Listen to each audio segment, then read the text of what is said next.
A graça e a paz, seja bem-vindo a mais um podcast aqui da Bíblia Lacerda, comigo, o pastor Alessandro Urbana, e hoje a disciplina é adoração. Se não for para te adorar, para que nasci? Vamos falar muito de adoração hoje e vai ser muito gostoso esse tema, hein? Vamos lá para o nosso podcast. Estamos chegando ao final do nosso livro, A Celebração da Disciplina, do Richard Foster. Hoje, a disciplina da adoração. Temos apenas mais 2 disciplinas depois dessa. Vamos falar hoje da adoração, que, como a gente tem falado, que é a disciplina comunitária. Falamos semana passada da disciplina da confissão, hoje então da adoração. E aí, os nossos próximos aprendizados, nossos próximos estudos serão sobre a disciplina da orientação e encerraremos com a disciplina da celebração, tá bom? Então, estamos aí já nos finalmente do nosso livro. Pense você já estudou um livro praticamente. E que bênção, hein? Então, já falamos das disciplinas interiores, meditação, oração, jejum e estudo. Disciplinas exteriores, simplicidade, solitude, submissão e serviço. E agora estamos nas disciplinas comunitárias. Falamos da confissão e hoje será sobre adoração. Como não falar de um texto muito conhecido que está em João 4:23, que diz: os verdadeiros adoradores adorarão o Pai em espírito e em verdade. São estes os adoradores que o Pai procura. Olha só, esse texto é muito conhecido quando a gente fala, muito falado quando a gente pensa em adoração, mas é importante a gente pensar que Deus está procurando esses adoradores. Jesus declara isso. É Deus quem procura, é Deus quem nos atrai, é Deus que tem a iniciativa de nos atrair para a adoração, e não o contrário. A gente vê desde Gênesis, indo até a crucificação, Deus atraindo as pessoas para uma vida de adoração.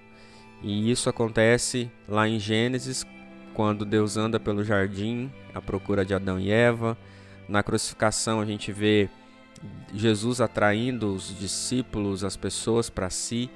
Então, a adoração é um tema abrangente na Bíblia. A adoração é algo que acontece muito na Bíblia e a gente precisa ficar atento a isso. Então, a adoração é a nossa reação. É a nossa reação à oferta de amor que começa no coração de Deus Pai. Então, essa expressão em espírito e em verdade é a realidade central do coração de Deus. Ele espera que nós o adoremos em espírito e em verdade. E aí a gente precisa pensar em adoração não apenas, por mais que seja uma disciplina comunitária, né, exterior, uma disciplina que nós vamos aprender aqui hoje, que nós vamos fazer em comunidade, mas nós precisamos sempre pensar que todas as disciplinas, elas iniciam dentro do nosso coração. Então, formas, rituais, eles não produzem adoração. São formas que a gente utiliza para levar a adoração, mas a adoração, ela começa no nosso interior. O autor ele coloca uma frase assim: o nosso espírito precisa ser inflamado pelo fogo divino. Em consequência disso, não podemos ficar excessivamente preocupados com a questão da forma correta de adorar. A liturgia sofisticada ou popular, dessa ou daquela forma, é um assunto periférico. Somos incentivados a esse raciocínio quando nos damos conta de que nenhuma passagem do Novo Testamento prescreve uma forma específica de adoração. De fato, o que encontramos é uma liberdade inacreditável naqueles que possuem raízes profundas no sistema litúrgico lá nas sinagogas, né? Então, quando o Espírito toca o nosso espírito, né? Quando o Espírito Santo toca o nosso espírito, nós de fato vamos colocar todos os ritos, os rituais, as liturgias em segundo plano, certo? Mas, porém, entretanto, as formas de liturgia, as formas que são criadas para se adorar, para se levar à adoração, elas são muito importantes. elas não são irrelevantes, pelo contrário.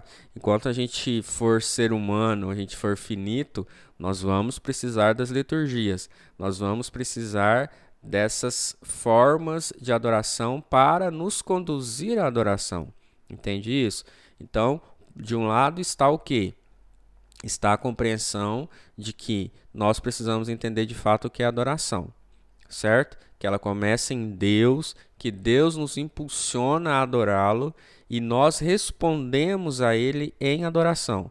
E aí, como que nós vamos responder em adoração? São com as formas de adorar. E aí nós vamos falar um pouco sobre isso. Então, sim, nós precisamos das formas de adoração para buscar o Senhor. E Jesus, ele é o objeto da adoração. Jesus é o único Deus, Deus verdadeiro, a só Ele nós devemos adoração. Não há outro a quem nós precisamos ou devamos adorar. Então nós precisamos compreender no que tange a adoração quem é Deus. Quem é Deus para você? Onde está Deus na sua adoração?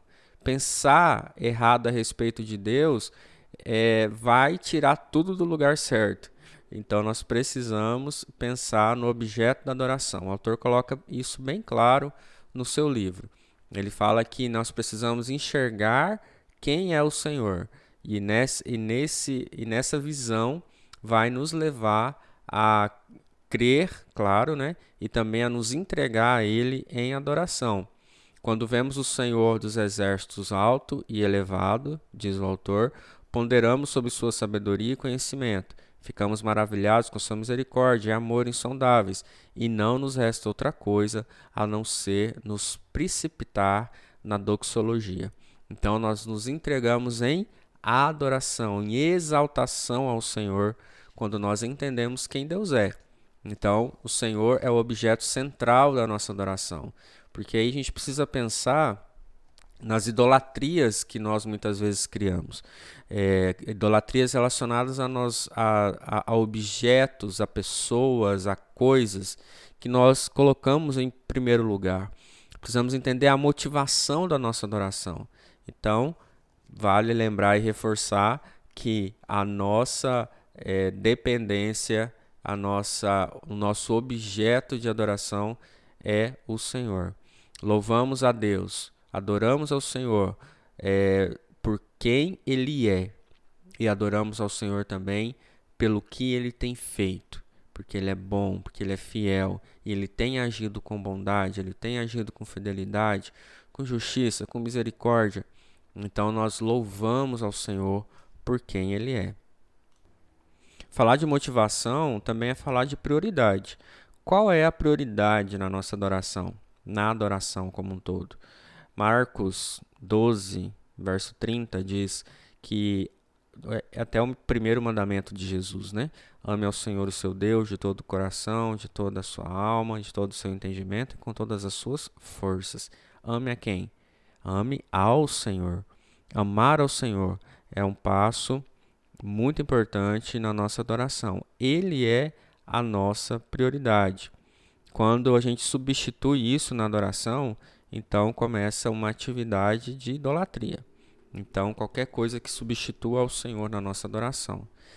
Interessante a gente pensar um pouquinho, lá no Antigo Testamento, quando os sacerdotes eles iam para servir ao Senhor, os levitas, né, que cuidavam do templo do Senhor, antes mesmo deles fazerem alguma coisa, deles praticarem alguma função sacerdotal, a palavra de Deus diz que eles se aproximavam do Senhor para ministrar. Ou seja, eles primeiro iam diante do Senhor. O Senhor era a prioridade deles. Ok, eles tinham um serviço diante do Senhor, mas em primeiro lugar eles buscavam ao Senhor. Eles ministravam diante de Deus. E isso precedia todos os outros trabalhos. Isso também vale para nós, no Novo Testamento. Porque nós, como vivemos esse sacerdócio que o apóstolo Pedro nos fala, então nós, como cristãos, no Novo Testamento, também antes de fazermos qualquer coisa, primeiro precisamos ministrar diante de Deus. Ele é a nossa prioridade.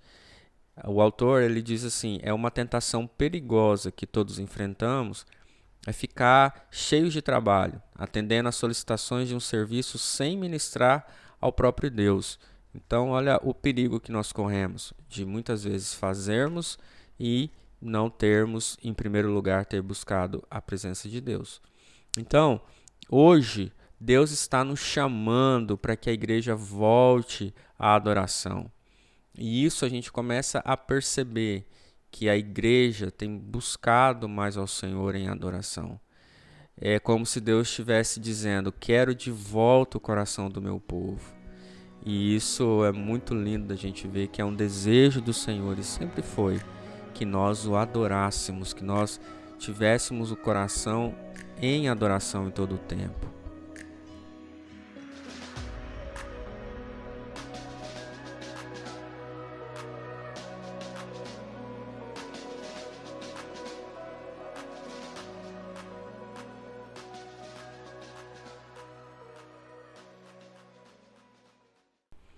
Nós precisamos nos preparar para a adoração, sabia disso?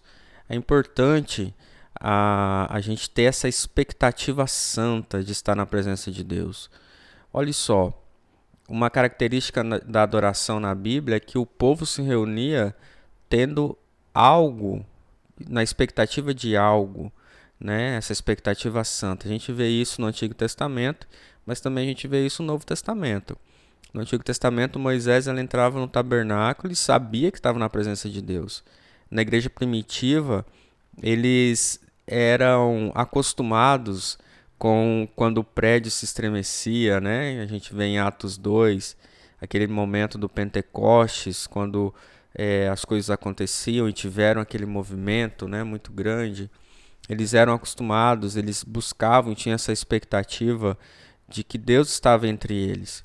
Então os cristãos primitivos se ajuntavam e a consciência de que o véu estava partido em dois se aguçava e a semelhança de Moisés e Arão entravam no Santo dos Santos. E aí, isso o autor está dizendo que não era necessário nenhum intermediário. Eles estavam entrando na presença sublime, gloriosa e graciosa do Deus vivo. Eles se ajuntavam com expectativa, sabendo que Cristo estava presente entre eles e que os ensinaria e os tocaria com seu poder.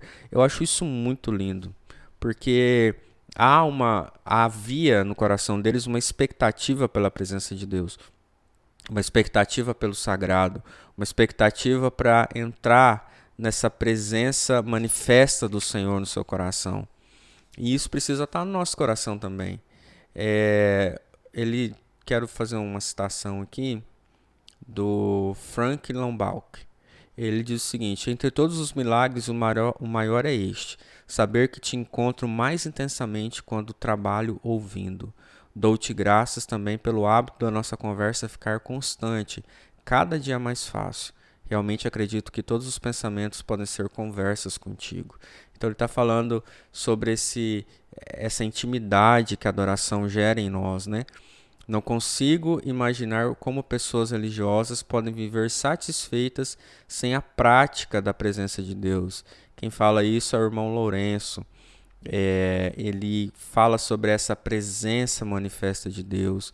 Lourenço e Frank Lambach, eles reiteram essa importância de nos dirigirmos ao Senhor, de termos um desejo ardente em todo o tempo pela presença de Deus. E essa adoração, quando ela há uma individualidade na busca pelo Senhor, e aí quando nós nos reunimos como igreja, né, a adoração comunitária, isso se torna muito mais abrangente.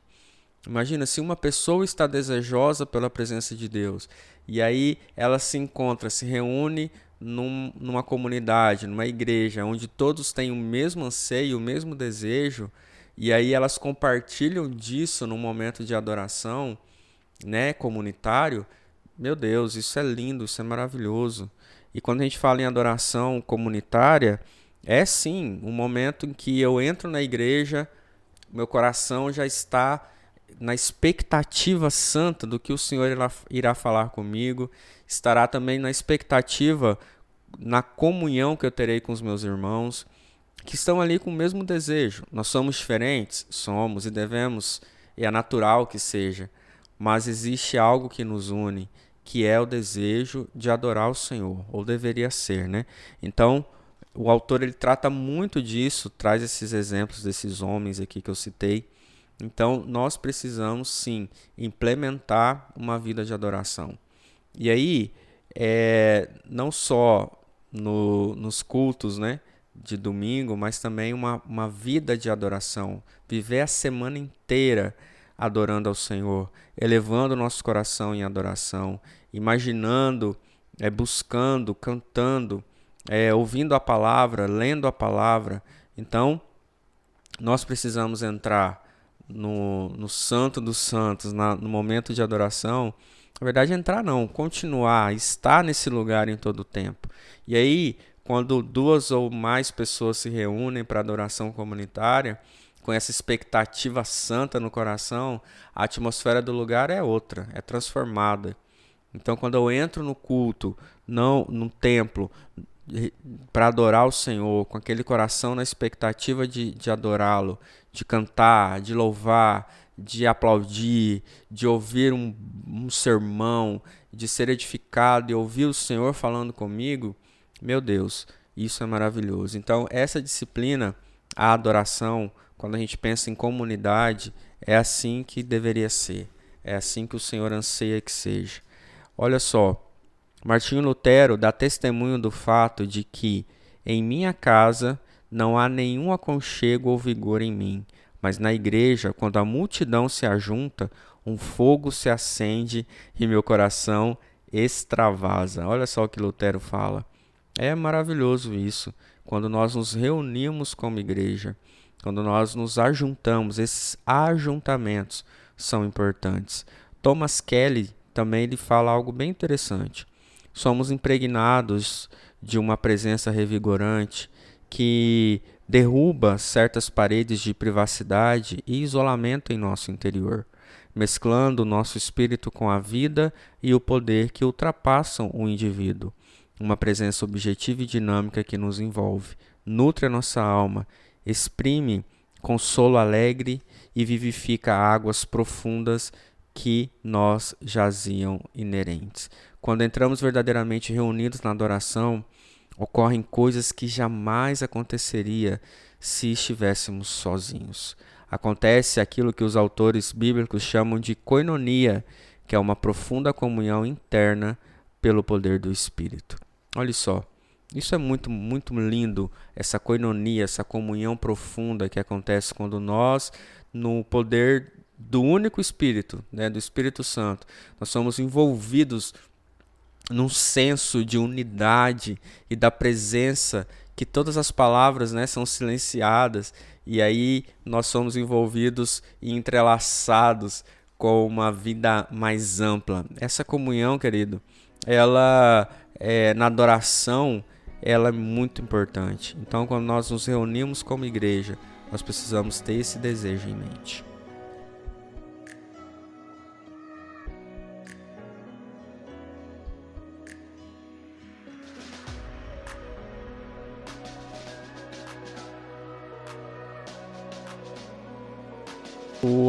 O autor ele fala que o líder da adoração é o próprio Jesus.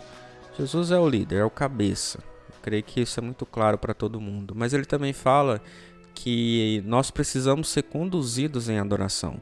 E quem faz isso são os que o Senhor separa para ser os ministros dessa adoração, né? Deus unge líderes para liderar o seu povo e para que a progressão da adoração seja alcançada, né? Então, nós entendemos sim que o Senhor lidera, que Ele é a cabeça, que Ele é vivo e que Ele inspira todos à adoração. Somente Jesus deve ser honrado, somente Jesus deve ser glorificado.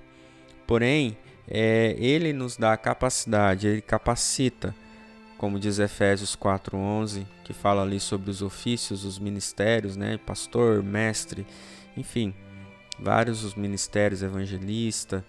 Ele fala, ele capacita, né? Dá autoridade para cada um para levar o povo a adorar. Então essa experiência da adoração, ela é liderada, ela é conduzida por essas pessoas que Deus prepara. Pois bem, existem alguns caminhos, o autor chama de estradas para a adoração, que é meios, motivos pela qual a adoração deve ser considerada uma disciplina espiritual. Então, embora a gente possa pensar que nós estamos reagindo ao toque do Espírito Santo, existem também alguns caminhos, estradas que Deus usa para que a gente alcance essa esfera de adoração. Uma delas que ele coloca é o sossego de toda atividade de origem humana. Como assim? Ele fala que nós precisamos ter uma vida onde nós sossegamos a atividade humana, que é algo criado pelos patriarcas da igreja, e ela deve permear não só o momento de culto, de adoração, mas a vida cotidiana, o dia a dia. Então é aquele silêncio interno que estamos sempre prontos para ouvir o que Deus tem a dizer, quais são as palavras e ações que Ele quer nos conduzir. Porque normalmente nós estamos acostumados a conduzir a nossa vida com a nossa própria força, com a nossa própria sabedoria humana, e quando nós temos uma vida onde o sossego na nossa alma, o descanso da nossa alma está no Senhor, isso vai ajudar também na nossa adoração comunitária. Então ele trata desse sossego da atividade humana. Tá? Um outro caminho que ele coloca, que a gente conhece bastante, que é o louvor. Louvor, que é essa estrada para adoração. O autor ele cita muito os salmos, os salmistas, que ali eram as características mais marcantes de louvor que nós temos na Bíblia. O autor ele fala sobre o louvor que é expressado através do canto, através da dança, através do gritar, do clamar, do exultar e do adorar, que ele fala que a palavra adoração significa prostração, e inclusive ele fala que o verbo abençoar significa ajoelhar. Ação de graças se refere a estender a mão. Então, ele começa a contar aqui para nós, e eu quero passar isso para vocês, que a adoração, o processo de adoração e de louvor, no caso mais específico do louvor, ele envolve o nosso corpo, a nossa alma e o nosso espírito. Ele é um movimento por inteiro, é onde nós, por exemplo, vamos erguer as mãos, onde nós vamos nos prostrar. Esses sacrifícios espirituais, esses sacrifícios de louvor, que nós precisamos levar ao Senhor com todo o nosso corpo, com todo o nosso desejo, com tudo que temos, com tudo que a gente tem. Então nós precisamos ser levados para esse momento de louvor. O autor ele traz uma questão sobre o louvor, que ele fala que na adoração nós devemos apresentar nosso corpo a Deus numa postura coerente com o nosso espírito. Ficar de pé, bater palmas, dançar, levantar as mãos, levantar a cabeça, são posturas coesas com o espírito de louvor. Permanecer imóvel, desalentado, simplesmente não é adequado para o louvor. Ajoelhar-se, curvar a cabeça e prostrar-se são posturas adequadas ao espírito de adoração e de humildade. E aí ele fala algo que assim, que a gente é rápido, na hora que a gente fala disso sobre o louvor, a gente é rápido em pensar assim, mas cada um tem o seu temperamento, tem gente que gosta de ficar mais quietinho, tem gente que é mais reservado, que é mais quieto, o meu temperamento e tal. Beleza. Mas a gente precisa pensar, segundo ele, eu também penso assim, que não é o tipo de adoração que satisfaz as minhas necessidades. Mas a pergunta que nós precisamos colocar é que tipo de adoração Deus está pedindo. Quando nós temos essa consciência, tá? Não estou falando aqui para visitante da igreja, estou falando para quem é cristão, para quem conhece a palavra, para quem sabe o que é adoração, ou pelo menos entendamos o que é adoração. Quando se trata do louvor especificamente, assim, aquele momento onde nós vamos levantar a nossa voz, onde nós vamos levantar as nossas mãos, onde nós vamos aplaudir, E vai ter um momento também onde nós vamos nos ficar mais introspectivos, mas a pergunta é: que tipo de adoração Deus está pedindo? Que tipo de adoração Ele está pedindo? Então, normalmente o temperamento, entre aspas, reservado não passa de medo daquilo que as pessoas vão pensar, ou talvez relutância em se humilhar diante de Deus das pessoas, diz o autor. E é claro que há temperamentos diferentes, mas isso não nos deve impedir de adorar, de louvar ao Senhor com todo o nosso ser, com todas as nossas forças. E aí o autor coloca o seguinte, que a adoração, ela não deve ser algo manipulado, mas a gente precisa dar liberdade para reagir à ação de Deus no coração. Então Deus está nos levando à adoração, Ele que nos impulsiona à adoração. Então nós temos essa liberdade de adorar ao Senhor com tudo que temos, com todas as nossas forças. E aí nós precisamos pensar que a adoração, ela precisa ser estudada. Nós precisamos estudar os Salmos, precisamos pegar a Bíblia e ler os Salmos, ver o que a teologia da adoração nos ensina, o que a teologia do louvor nos ensina. Nós precisamos aprender a adorar, precisamos olhar a Bíblia com esse olhar e começar a praticar. Então a adoração é algo que a gente aprende e é algo que a gente pratica. E nós precisamos aprender e a praticar a adoração na nossa vida. Então, vamos aprender a adorar e a louvar ao Senhor em comunidade.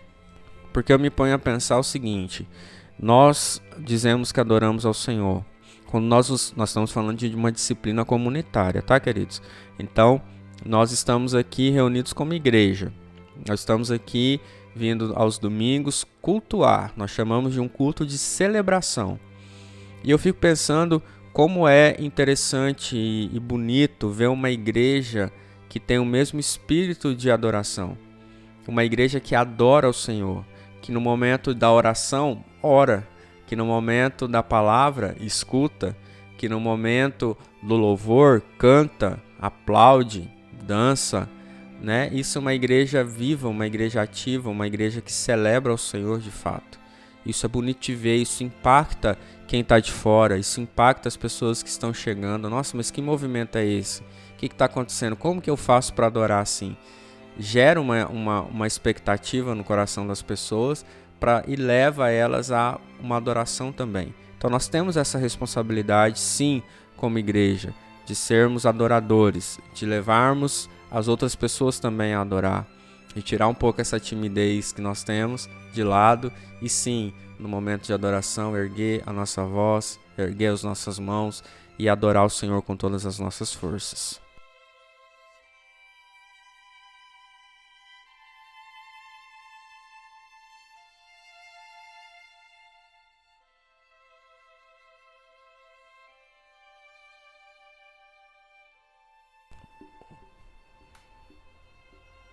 O autor vai colocar alguns passos para adoração.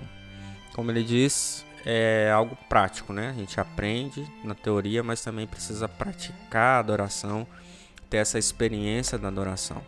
Então ele coloca que, em primeiro lugar, nós precisamos praticar a presença de Deus diariamente. Ele cita 1 Tessalonicenses 5,17, que diz: orai sem cessar. Então nós precisamos reservar momentos, em particular para adoração, para confissão silenciosa, estudo bíblico, né? Aquilo que a gente já tem aprendido aqui no Bíblia em Foco. Em segundo lugar, ele fala sobre procurar viver diversas experiências de adoração. Então é adorar a Deus quando você estiver sozinho ou em grupos de oração, né? Nas doces, ter aquele momento de adoração, reunir talvez menos pessoas, 2 ou 3 amigos, e ali vocês louvarem juntos, adorarem juntos, compartilhar a experiência de vocês em adoração. Então tudo isso é aquela adoração em casa, doméstica, né, com seus filhos, com a sua família. Isso também vai gerar uma experiência bem interessante, bem profunda da adoração em comunidade. Em terceiro lugar, ele fala para nós descobrirmos formas de preparar para a experiência da adoração comunitária. Como que é isso? Ele fala que a gente precisa se preparar para o culto do domingo, vamos colocar aqui bem prático, né? Então ele fala que no sábado à noite a gente poderia deitar mais cedo, fazer um exame pessoal, ou acordar mais cedo no domingo e, tipo assim, não acordar e já cair direto na igreja, mas se preparar para o culto, né? Ter um momento ali na sua casa de devocional, ou de silêncio na presença de Deus, de ler a Bíblia um pouquinho antes. Então a gente vai se preparando para o culto antes mesmo do culto começar. A gente vai enchendo nosso coração com aquela expectativa que eu falei mais cedo. Então isso é muito importante. Chegar na igreja com antecedência, não chegar na igreja em cima da hora, né? Chegar, falar com o Senhor na hora que você entrar no templo, ficar ali em silêncio. Se chega alguém novo na igreja, você começa a interceder por aquela pessoa mesmo à distância, para que Deus fale com ela. Enfim, se preparar para aquele momento de louvor, de adoração comunitária que vamos experimentar no domingo. E aí, em quarto lugar, ele fala sobre nós mantermos uma boa disposição de se reunir no poder do Senhor. Ou seja, aprender a deixar de lado tudo que é pessoal. Agenda, preocupações, né, o desejo da bênção, né, simplesmente para podermos ouvir a voz de Deus. Então, quando nós nos reunimos como igreja, não é mais eu, mas é nós. Como diz a oração do Pai Nosso, né? O Pai é nosso, o pão é nosso, dai-nos.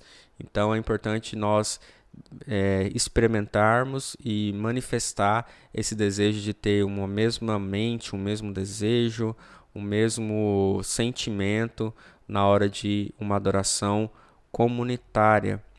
E em quinto lugar, cultivar uma dependência santa, essa dependência de Deus totalmente, né, daquilo que é mais importante. Então não é o trabalho, não é aquilo que a gente faz, mas simplesmente é aquilo que Deus é. Então nós vamos aguardar ansiosamente pela ação, pelo ensino de Deus, pelo convencimento do Espírito Santo, né? Então deixar essa obra que é dele, essa obra que é santa de Deus, para que ele faça. E em sexto lugar, ele coloca algo que é o seguinte: absorver com gratidão as distrações. A gente sabe que numa adoração comunitária vão ter crianças, talvez, correndo pelos corredores da igreja, vão ter pessoas que vão intervir em algum momento. Então ele fala para que a gente não perca o momento de adoração com essas distrações, mas que a gente consiga, de alguma forma, fazer com que essas distrações não nos impeçam de adorar o Senhor, né? Que essas distrações elas não venham tirar a nossa atenção de Deus, porque elas fazem parte. Quando a gente está em comunidade, isso faz parte de uma vida de comunidade. Então, seja grato pela igreja, seja grato pelas distrações que nós temos, seja grato pelas diferenças que nós temos em comunidade. E por fim, ele fala sobre oferecer a Deus um sacrifício de louvor. Então, ele até coloca assim: em muitas ocasiões você não está no clima, entre aspas, para adorar. Talvez tenha tido tantas experiências decepcionantes que agora não esteja certo se vale a pena. A percepção do poder de Deus é enfraquecida.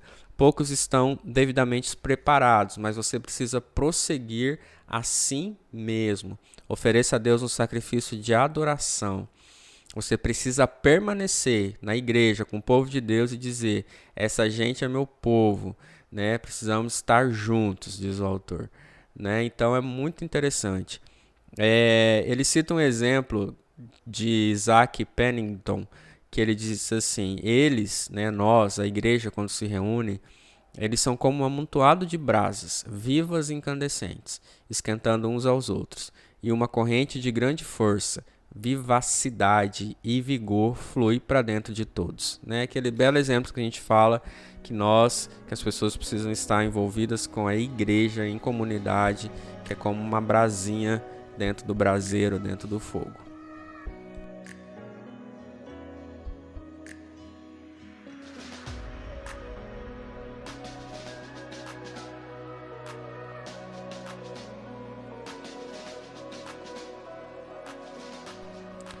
A adoração começa com uma expectativa santa e termina em obediência santa.